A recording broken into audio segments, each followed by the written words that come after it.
Assalamualaikum warahmatullahi wabarakatuh. Kembali lagi bersama saya Anggur Tansari Muhammad.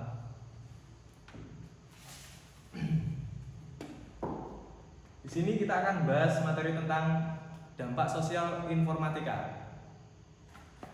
Nah, perkembangan arus teknologi informasi dan komunikasi sangat pesat, khususnya internet yang seakan menjadi kebutuhan primer masyarakat saat ini. Dengan adanya internet tersebut, informasi dapat diperoleh dengan cepat dan mudah.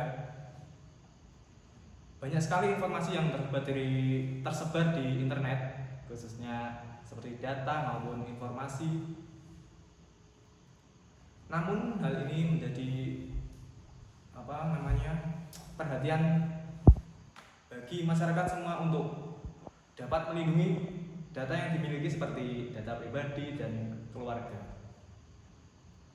Nah, Anda juga harus melindungi data pribadi maupun keluarga Anda dari gencarnya beberapa informasi di dunia maya seperti yang terjadi saat ini. Misalnya, dalam pinjaman online yang menggunakan identitas orang lain, termasuk kejahatan cybercrime, yaitu aktivitas kejahatan di dunia maya dengan memanfaatkan jaringan komputer sebagai alat dan jaringan internet sebagai medianya. Langsung ke materi saja.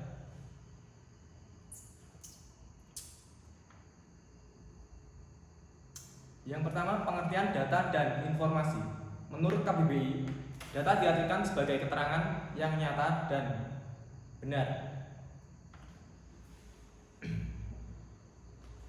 Nah, arti dari nyata dan benar ini adalah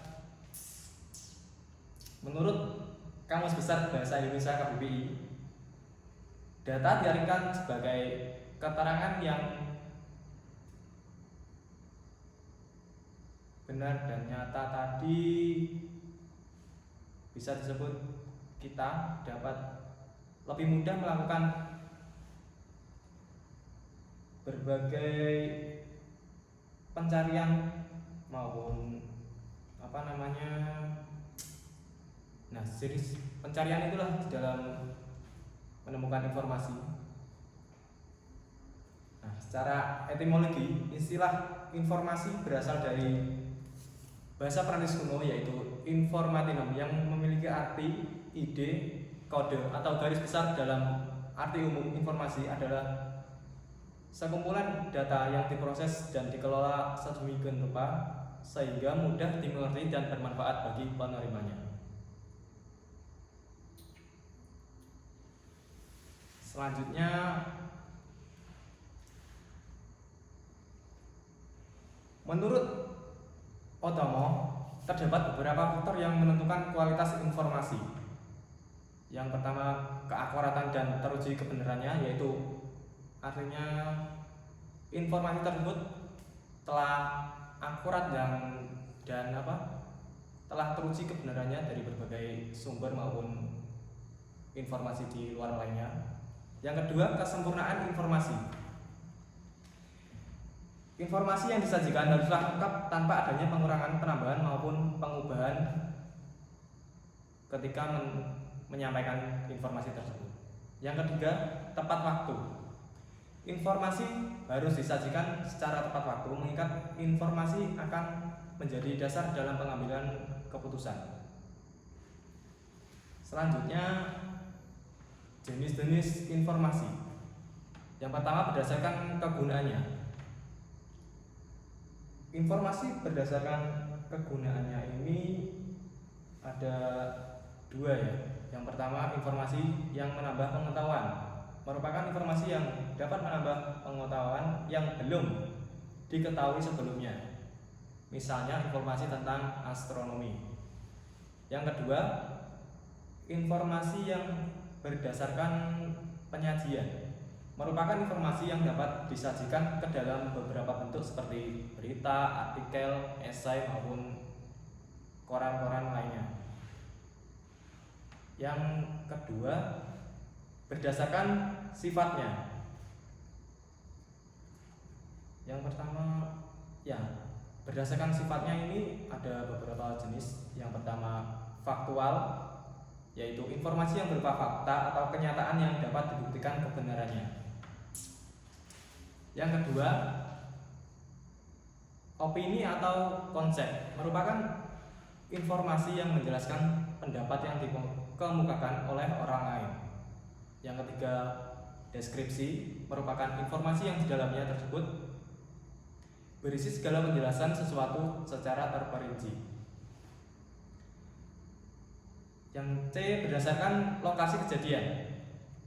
Informasi tersebut didasarkan lokasi kejadian, yaitu di dalam negeri ataupun di luar negeri.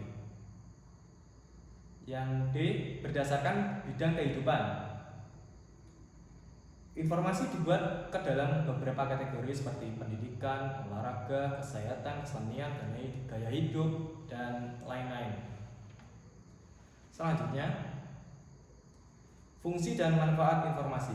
Nah, beberapa fungsi tersebut yaitu meningkatkan pengetahuan dan kemampuan. Nah, dengan adanya informasi maupun berita-berita yang masuk, kita jadi memiliki pengetahuan dan kemampuan di dalam menerima fakta maupun informasi yang telah datang tersebut. Yang kedua, menggambarkan keadaan suatu hal atau peristiwa yang terjadi.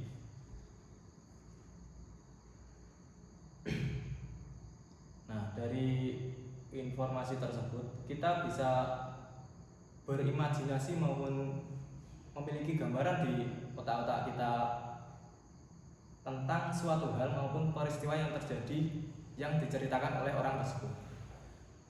Yang C, mengurangi ketidakpastian dalam proses pengambilan keputusan. Nah, ketika mendapatkan informasi, kita jadi tahu berita tersebut telah benar atau tidak, atau hoax tersebut ya. Nah, ketika mengambil keputusan tersebut, kita bisa tahu apa saja yang harus kita lakukan setelah mendapatkan berita yang sangat jelas tersebut. Selanjutnya, ada manfaat dari informasi tersebut. Yang pertama, sumber berita. Yang kedua, sumber pengetahuan baru. Dan yang ketiga, menghilangkan ketidakpastian atau hoax tadi. Dan yang keempat, media hiburan. Media hiburan di sini seperti yang disajikan dalam bentuk gambar maupun video yang ketika disampaikan tersebut membuat pembaca akan merasa senang dan terhibur sehingga lebih nyaman untuk menerima informasi tersebut. Selanjutnya, ada informasi publik dan pribadi. Nah, menurut pasal 1 ayat 2 Undang-Undang Nomor 14 Tahun 2008 tentang Keterbukaan Informasi Publik atau KIP. Informasi publik adalah informasi yang dihasilkan, disimpan, dikelola, dikirim, dan diterima oleh suatu badan publik yang berkaitan dengan penyelenggara dan penyelenggaraan badan publik lainnya. Selanjutnya, informasi pribadi dalam dunia maya. Informasi pribadi yang tidak seharusnya dipublikasikan oleh pengguna yaitu yang pertama, identitas keluarga. Yang kedua, informasi keluarga. Dan yang ketiga, masalah pribadi. Yang keempat, foto yang tidak pantas. Yang kelima, komentar negatif. Selanjutnya, bagaimana cara kita memilah atau memilih informasi tersebut dari berbagai sumber telah menjelaskan kepada kita bahwa informasi tersebut benar atau tidak, kita bisa tahu dengan yang pertama, kejelasan sumber informasi. Kejelasan sumber informasi tersebut bisa diartikan sebagai apa ya? Bentar, saya lupa.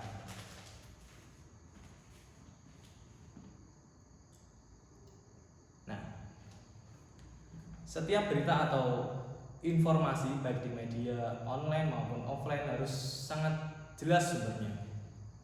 Apalagi sumber informasi tidak jelas, maka informasi tersebut mungkin hanya berupa isu atau opini yang dapat bersifat bohong atau hoax.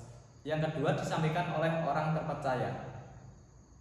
Nah, informasi harus disampaikan oleh orang yang terpercaya apabila penyampai informasi adalah anonim, namun memiliki bukti yang rasional, maka disebut whistleblower.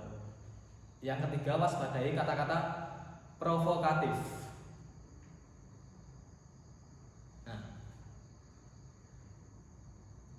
informasi yang diberikan oleh media massa itu harus bersifat netral dan tidak boleh berpihak. Anda sebagai penerima informasi harus mewaspadai informasi yang mengandung kata-kata provokatif dengan memihak golongan tertentu.